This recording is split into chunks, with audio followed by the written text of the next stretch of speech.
Alright, my big idea was big idea 2. It was bonding. Our topic was bonds and properties of solids.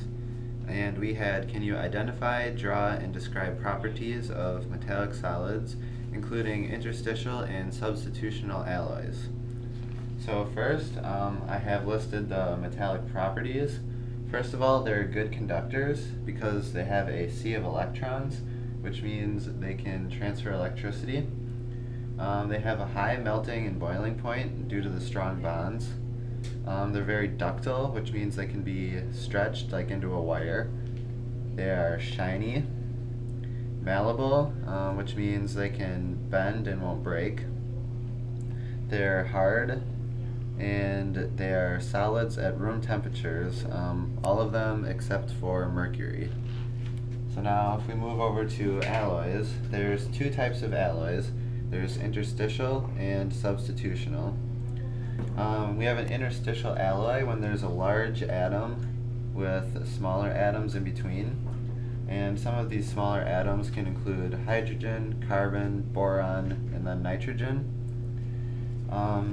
Next we have a substitutional alloy, and this basically gets its name because a larger atom is just substituted in for one of the other ones.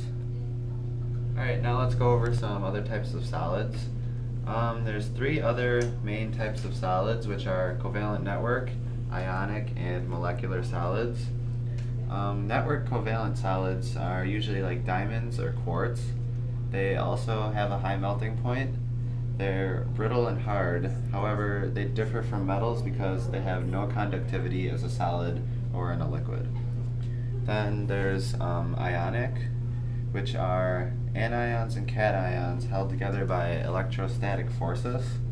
So ionic bonds are just like everywhere holding them together. They have a high melting point, they're hard and brittle, and they conduct only in H2O, not as a solid, unlike metals. And then lastly we have molecular solids, which some examples are ice and sugar. They're connected by IMFs. They have a low melting point because IMFs aren't very strong bonds, and then they're softer due to this as well. Alright, so here I have a practice problem for you guys. I'm asking which is a metal given the following. So we have conductivity in H2O and conductivity as a solid, and then we're given A, B, C, and D as options. So as you can see here, there's only one that conducts as a solid, which is D, and we know that only metals can conduct as solids, so therefore you don't even have to worry about conducts in H2O, so you just know that your answer is D. Alright, so here I'm going to show you how metals conduct as a solid. What I have here is a battery with two little plugs on each side, one going into the negative, one into the positive. So if this conducts, this little red light is going to light up right here, which it will because this is a metal and metals conduct as solids. So if I place each of these on here, the light will go on, and it doesn't matter how far apart I place them because the current will travel through the metal and it will light up the light. Alright, so now I'm going to give you guys a practice problem to try on your own. First one is what substance would be the metal given the following. So you're given melting point, conductivity in H2O, and then conductivity as a solid. So you have to tell me A, B, C, or D, which one it would be.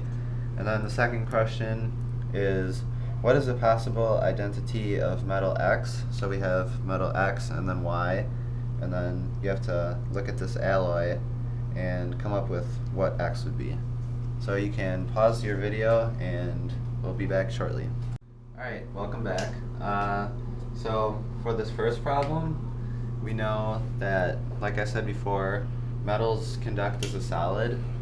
So if we look at the conductivity as a solid column, you can just look at which one conducts as a solid. So we have B, and you don't even have to worry about the melting point or conductivity in H2O because as soon as you see that something conducts as a solid, you know it's a metal, so therefore the answer is B.